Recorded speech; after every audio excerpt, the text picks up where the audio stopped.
Hello. So today I'm going to be talking about The Sims 4 Snowy Escape. And before I get into that, I would just like to make a little bit of an apology. I'm sorry I haven't uploaded in a long time. My microphone and my headset decided to become incompatible with each other. And so for the longest time I've been trying to fix that because I didn't want to have to record on my iPhone because I'm scared of the quality. And I'm recording on it now, so, you know, it's just going to have to do because she broke. She have no money. So, I can't afford to get a new camera, set up, whatever, at the moment. So this'll just have to do. Also, kind of like a face reveal, although I do have a video of me on the channel from like a year ago, but it's not really about The Sims. So, yes. Also, little disclaimer, I know I'm not Asian. I know I'm not Japanese. I'm very aware of that. I'm not trying to look Japanese with this. I just happened to be wearing kawaii makeup today. I'm very into Japanese culture though. I've been into it since I was 13. I'm 20 now. I've done numerous school projects on the country, on the culture, on more specifically the traditional culture. I'm more interested in like more traditional art forms and stuff like maikos and geikos and stuff like that. Point two, I've been to Japan. I spent a month there. I was in many different places, not just, you know, Tokyo and Shinjuku or whatever, although I did go there. I was also in, you know, more traditional areas and very residential areas and very suburban areas. So I've kind of gauged how most of the country is. Now, as far as I know, Mount Komorebi is based on Hokkaido, which is the island at the top of Japan, which is seasonally, I guess, closer to like Central Europe-ish. You know, they have the very cold winters that, oh sorry, by the way, if you can hear scratching, that's my cat scratching at my door. I'm sorry. But yes, so they have the very cold winters, which a lot of Japan doesn't have because it's subtropical. Which brings me to my first point that I would like to make. Let me just pull up my notes. I made a big list of notes that I would like to speak about because sis is problematic, okay? Snowy Escape, there's a lot that I want to talk about in this video. So if you don't want to watch a white girl talking trash on a Japanese Sims pack, then I'm sure there are plenty of Asian or specifically Japanese Simmers out there that have made more, you know, in-depth videos about this, because from my point of view, you know, I don't actually speak Japanese, unfortunately.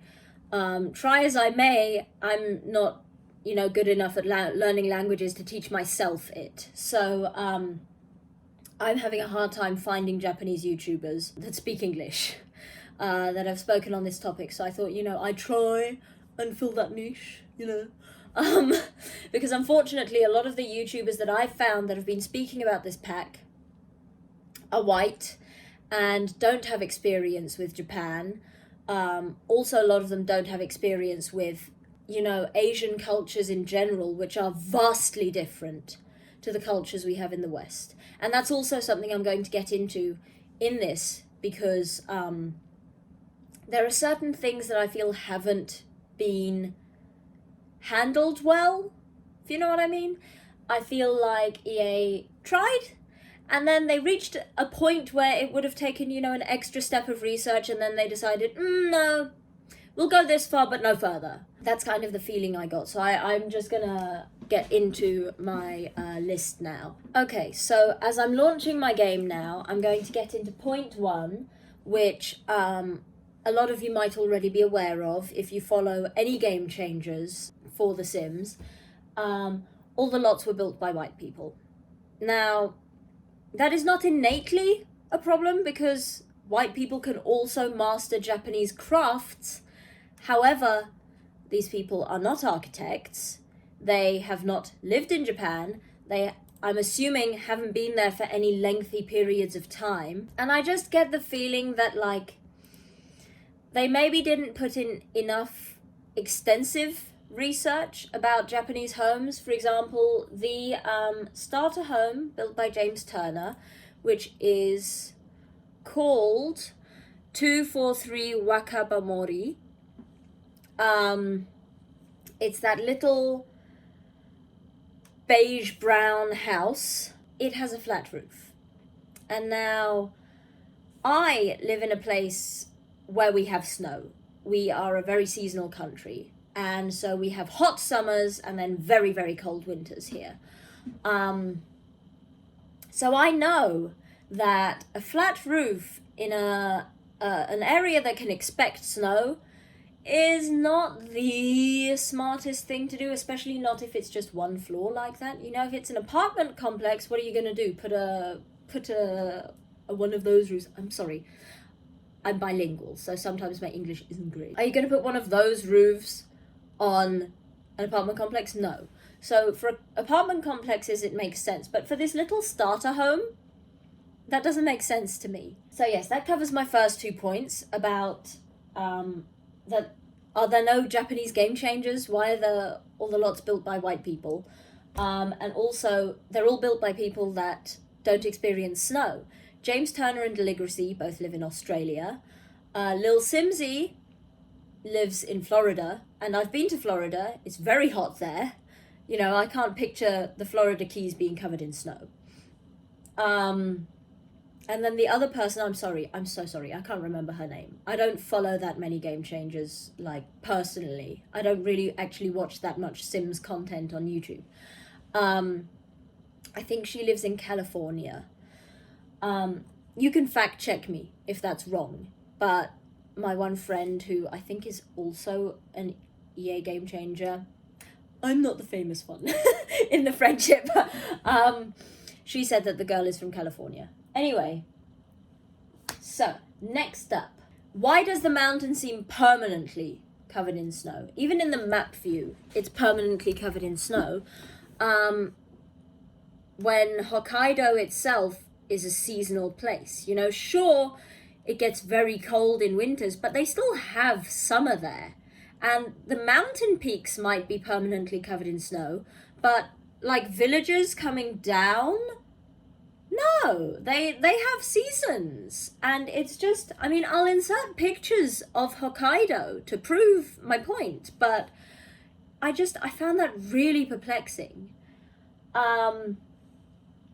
Anyway, next up, we're sort of coming to the build buy sort of area of the video. I'm not going to go really in depth into build buy and create a sim, because there are a few points in create a sim I want to speak about, but nothing about, you know, like, this clothing is ugly or whatever. It's more, you know, I'm really trying to stick to the facts here and not just personal preference, because my personal preference is strange anyway. So the first point I want to make about the sort of build buy aspect of the world is that most Japanese houses that are modern and that are geared towards, you know, the younger generation, they will be very small, because space is an absolute luxury in Japan. I don't know if you've seen that they have things like capsule hotels and those tiny little apartments there. Again, sorry, I'm forgetting the names. I'll put everything in the video to clarify my points. But I really don't get the feeling that they've taken that into account with this pack. You know, sure, there are 3 different areas, shall I say, of the world, and one of them is more, you know, on the land, and one of them is more midtown, where things are more compact. Side note, in that more compact area, they put 2 of those little prop houses right next to each other that are identical. It's the same house, just flipped 180 degrees. And I'll put a picture in the video. It's, how stupid do they think we are, you know?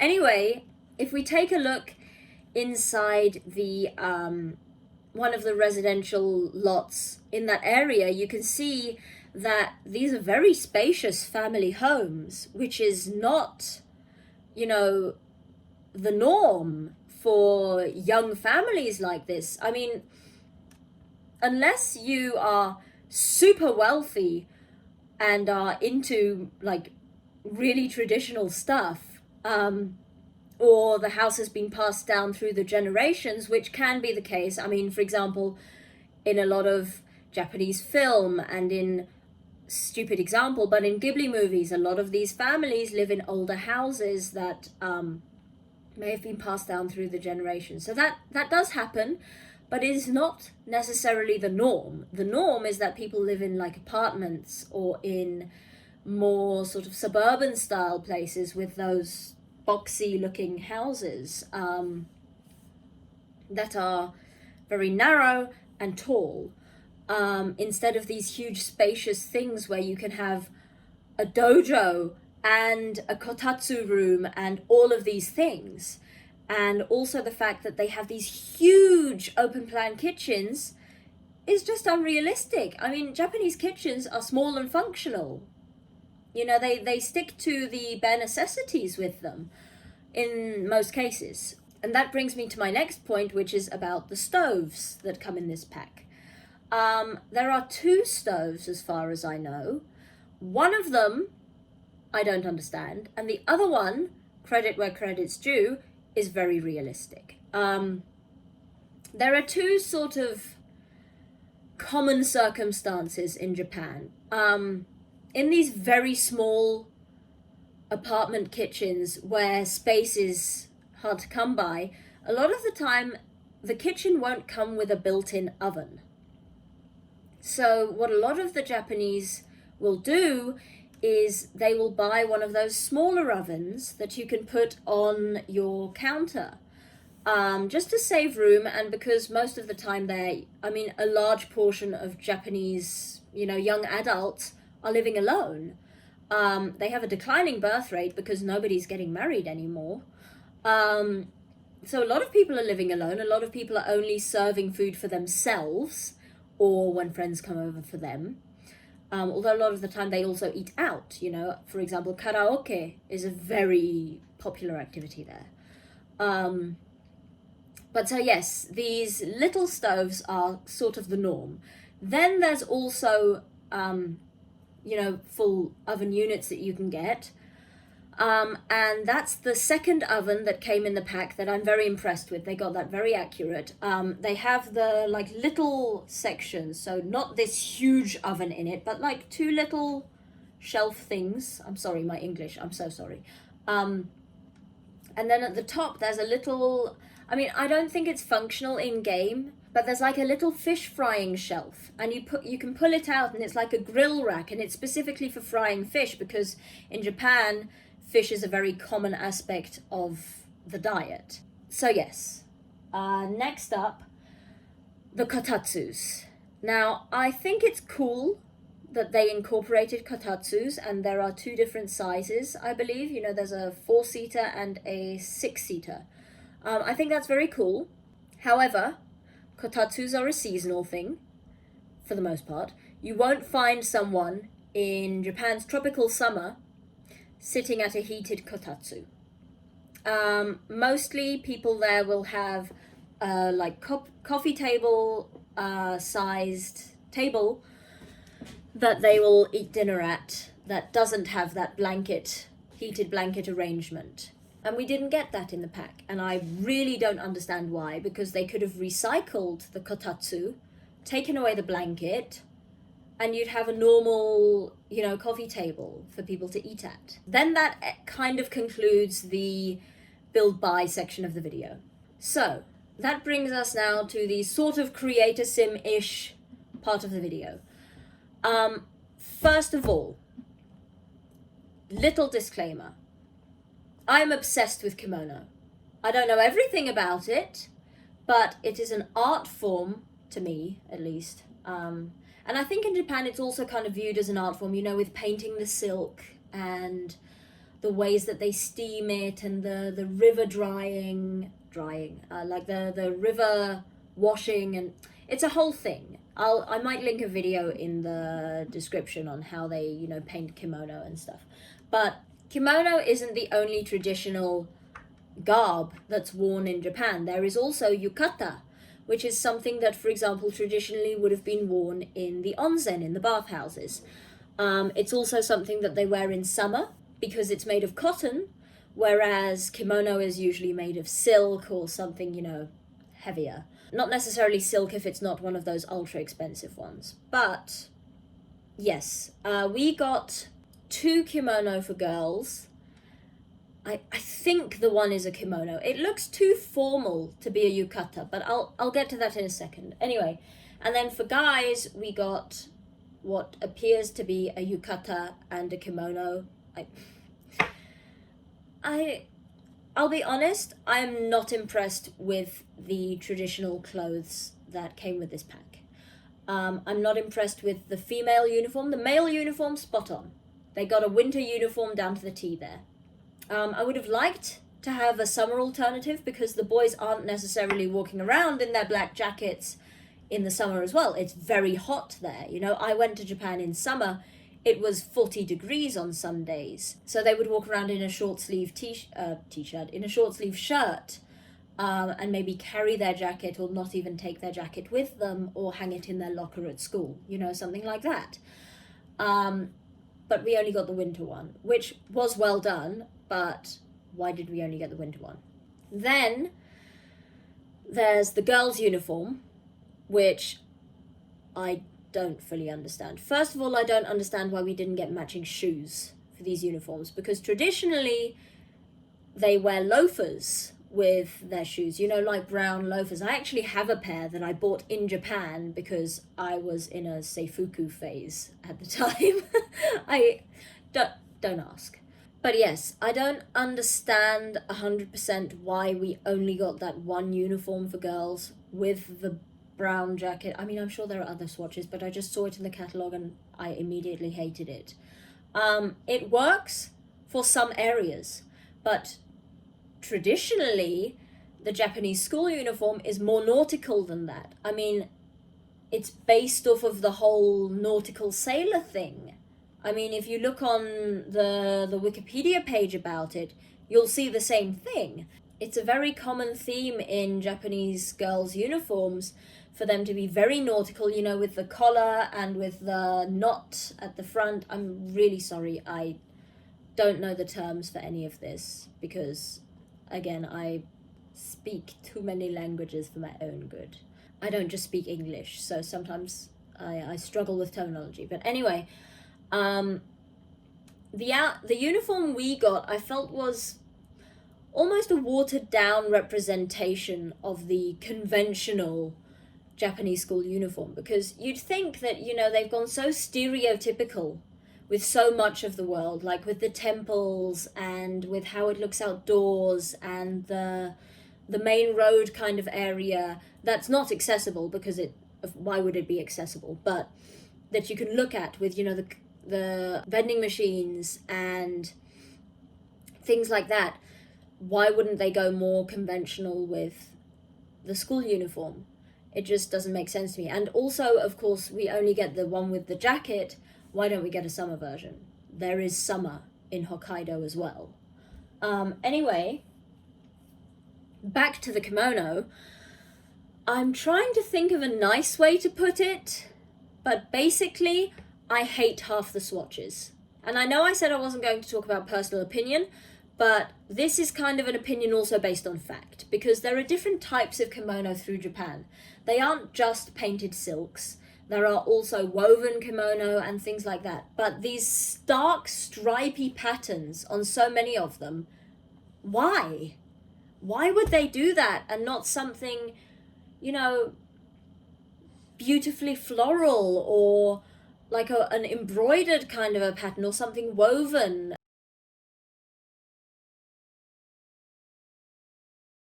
Like they do in Okinawa.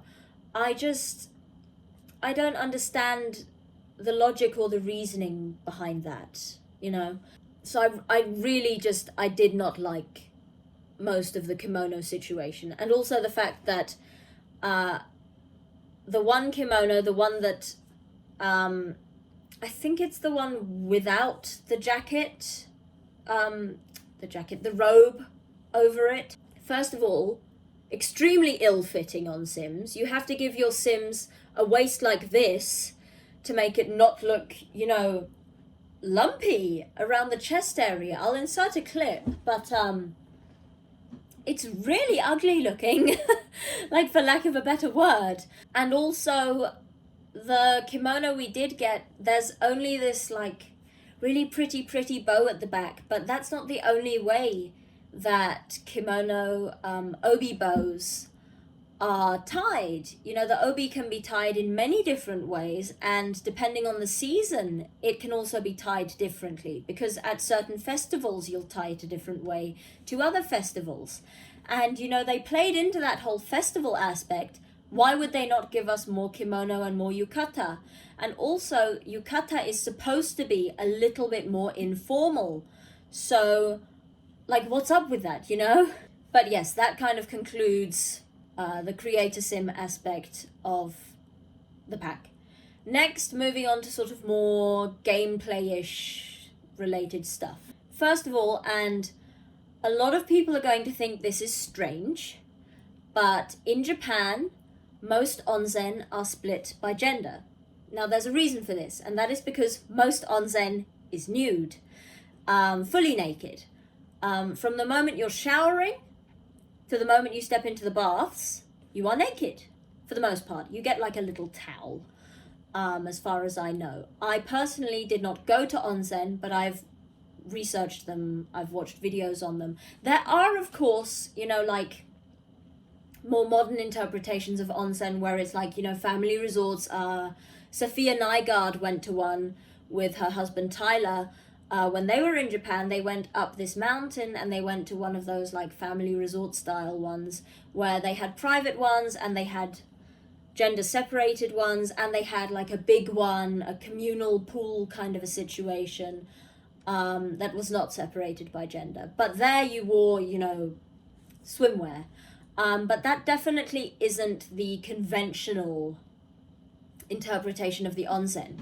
Also, in Japan, tattoos are not so highly regarded because they're associated with the Yakuza, and so people with tattoos generally aren't allowed to go to the onsen. Now, I don't know if you've noticed this in your game, but I've noticed Sims with tattoos going to the onsen, which kind of breaks the immersion for me, just because basically I like Japan how it is now. You know, I like the sense of respect that they have and the sense of propriety. And sure, you know, they could let foreigners with tattoos in, especially tattoos that don't look like Yakuza tattoos. I think they're called irezumi. You know, I think they're beautiful tattoos, but that connotation is definitely there because the Yakuza is still very much present in Japan today. So I do understand the limitations on tattoos in onsen.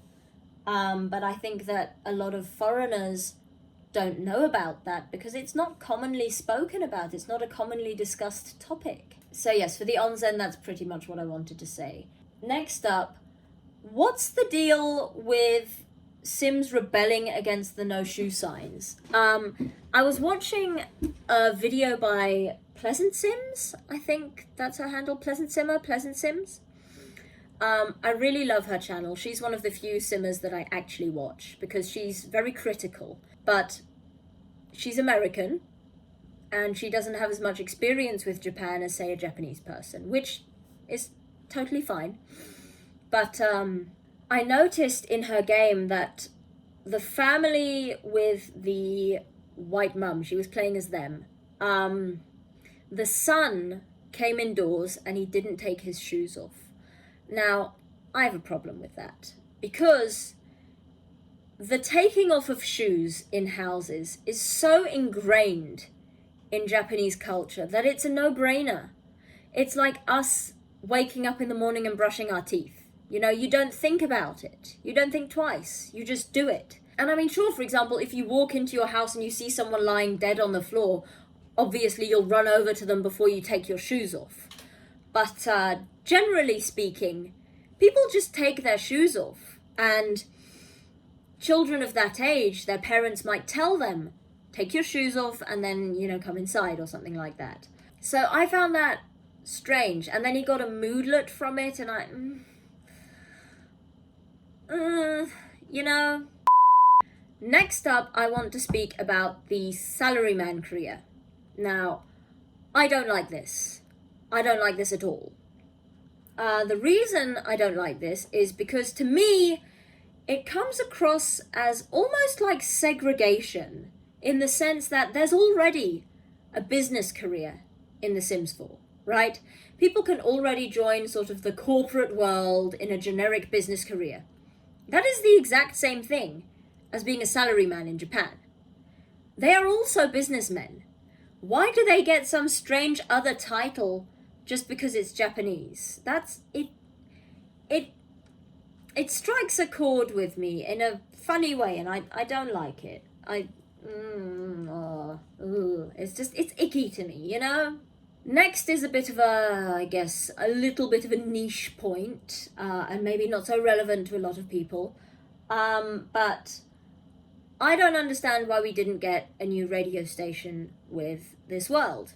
Now, I don't know if many of you know, but when we got The Sims 3 World Adventures, we got 3 worlds: France, Egypt, and China, and each of them came with a radio station. And that's because these worlds were more traditional, and so they came with, you know, authentic traditional radio stations. So authentic Chinese music, authentic French music, authentic Egyptian music, and that made sense. It made sense to me, at least. And Mount Komorebi, to me, seems like a slightly more reserved, traditional place. You know, a lot of the surrounding area is still forest. It's not built up. It's not like a big city. So you'll find more traditional people, generally speaking, in those kinds of places in Japan. So why didn't we get a radio station, for example, for those Sims to listen to? You know, just logically speaking, it seems like it would have been something that they would have done, but they didn't. Next up is the population of the world. There aren't that many lots in the world, as there are with most Sims 4 worlds. They're all quite small. So I understand that getting a world with so few lots to seem populated can be difficult. But it doesn't seem populated enough for modern day Japan, to me.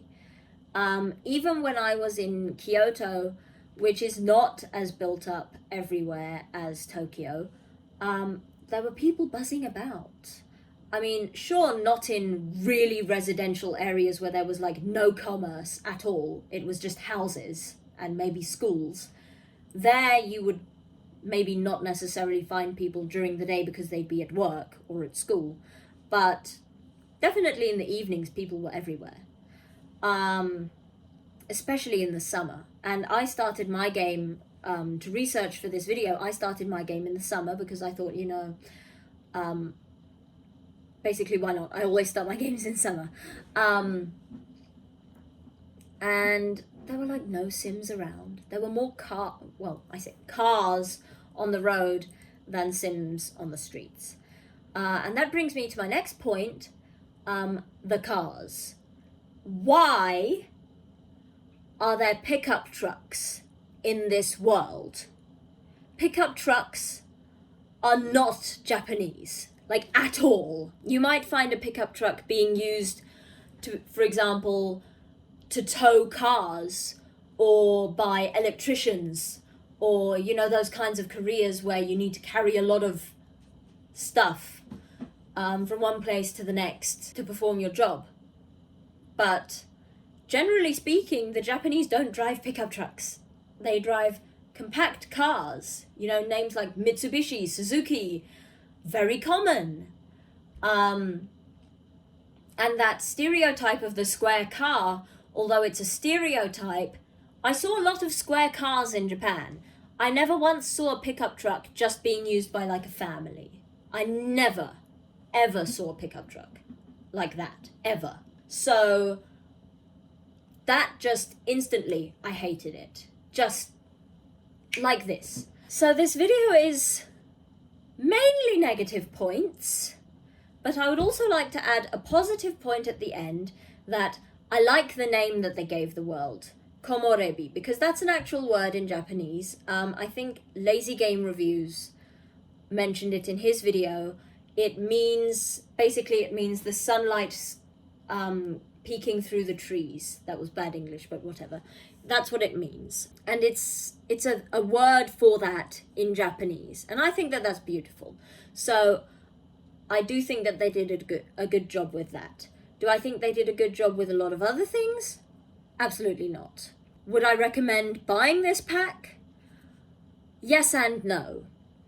I wouldn't recommend spending the full price on it. I would maybe wait until a sale, because I had to bankrupt myself this month to buy the pack, because not all of us are game changers that get sent the packs early.